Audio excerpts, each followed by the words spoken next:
Friends, we can all see that many white bloggers have millions of followers. Please support me too, because my followers are still few. Black bloggers also deserve to be famous. Raised fist medium dark skin tone. My friends, let's unite and lift each other up. Please press subscribe button and like. Cell phones emerge from pockets. Their cameras train on the scene, a silent, modern-day jury. A woman's voice pierced the tense air. What's that officer doing? He hasn't done anything. But Officer Rick Tanner was beyond hearing. He was lost in a private, toxic world of his own making, his finger twitching on the trigger, his hatred of fire in his veins. Drop that briefcase, you piece of trash, or I'll fill you with lead, he shrieked. The man in the suit took a deliberate, calming breath, remaining utterly still. When he spoke, his voice was deep, steady, as if silence itself bent his will. What if I told you that you've just made the biggest mistake of your life? Rick let out a guttural, mocking laugh. What if I told you I don't give a damn what some monkey in a tie says?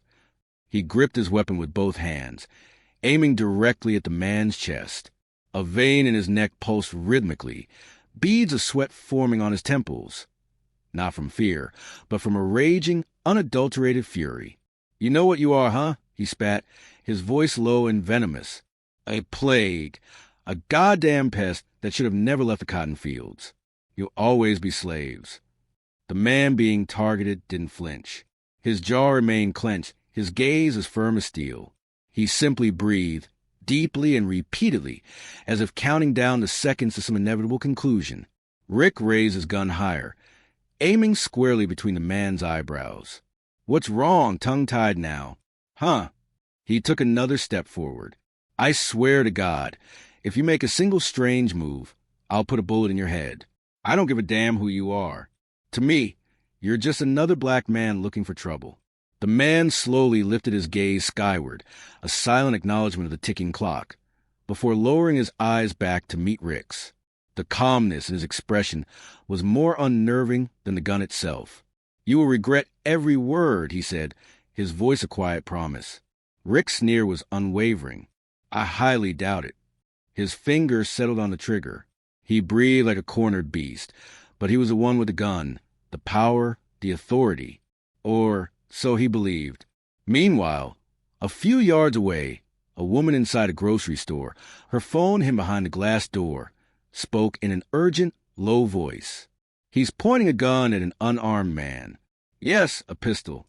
No, there's no provocation. The officer is shouting horrible things. I don't know who the man is, but please come quickly. This is going to end badly.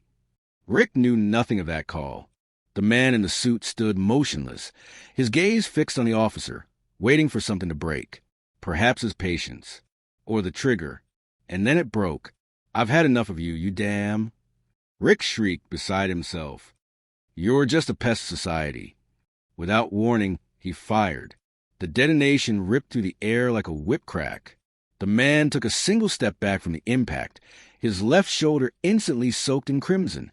He dropped to his knees with a deep groan, a sound more contained resolve than pain, clutching his wound with his other hand. Rick looked down at him, as if he had just squashed an annoying insect. There, that'll teach you to show some respect. Trash. The street fell into an eerie silence, broken only by the distant wail of an ambulance and the rapidly approaching sirens of several patrol cars. Rick didn't react immediately. He was breathing heavily, his weapon still raised, staring at the man on the ground as if he couldn't believe it wasn't over. Then his patrol car radio squawked, an agitated voice crackling through. Unit 34, put down your weapon. I repeat, put down your weapon immediately. Rick's brow furrowed in confusion. He took a step back, looking both ways. Sirens were upon them, lights reflecting off storefronts. 2 patrol cars and an unmarked van screeched to a halt. Several agents spilled out, all armed, all pointing not at the wounded man, but at Rick. On the ground, Tanner now dropped the weapon. Drop it. You've got a man wounded. That's an illegal shot. Rick looked around, bewildered. His hand remained firm on the pistol. He took another shaky step back. What the hell are you doing? He's a suspect. He's a damn black man. I'm the law here. On the ground. Everyone shouted in unison. And on the pavement, the injured man slowly lifted his head and, for the first time, smiled. Rick stood, his gun still raised, surrounded by officers now pointing their weapons at him. His world was spinning upside down. "You're crazy," he yelled. "He's a black man in a suit. That doesn't make him innocent. You don't know who I am." One of the agents, his bulletproof vest straining with adrenaline, approached slowly. "Put the weapon down, Tanner, right now. You're under arrest for excessive use of force and unjustified shooting against an unarmed civilian." He wasn't just any civilian. Rick shouted back, "Those black guys are scum. They act educated, but they're all the same. He provoked me. On the ground. Last warning," another agent bellowed. Rick trembled, not from fear, but from a raging fury, an ancient hatred he no longer knew when it had first taken root. The man on the ground was bleeding, his blazer soaked in crimson. Pain was etched on his face, but his eyes remained fiercely alert. An agent knelt beside him, checking the wound. "We need to get him out of here now. The shot grazed his lung. I need an ambulance in 2 minutes or less." But the man clutched the agent's arm tightly, panting. "No, wait. You need to stay still." The man looked up, and though his voice was low, every word resonated with authority. "Call Chief Richardson. Tell him I'm the one who signed a federal order against Precinct 8. Officer Rick Tanner blinked in confusion. "What the hell did you just say?" he demanded. The man on the ground smiled faintly. "You pointed a gun at me, insulted me, and shot me without even knowing who I was. Now you'll pay for every second." Rick took a shaky step back. "No, you're lying. You can't be part of the government. You're just a black guy in a suit." The other agents didn't hesitate. They disarmed Rick and threw him to the ground. One murmured into his radio, "Confirmed, it's him." The wounded man was treated with sudden reverence. "Sir, the ambulance is on the way." "Stay calm." "That's for me to say," the man replied through gritted teeth. At Kings County Hospital, doctors worked frantically. The bullet had narrowly missed his lung. A nurse froze, reading his chart. "Doctor, this man works for the Department of Justice." "Then he better not die," the doctor replied grimly. Meanwhile, a colonel in a different city received a classified document from Washington. The name on it, Alan Harris, Principal Auditor, Department of Justice, tasked with investigating abusive and racist police departments. Rick Tanner, the officer who had just shot him, had unknowingly become the perfect face of the very corruption Harris came to expose. At 2:13 a.m., Rick sat in a cold cell, handcuffed and pale, stripped his uniform and authority. An agent placed a folder on the table. Complaints, transcripts, slurs, and abuses, all tied to him.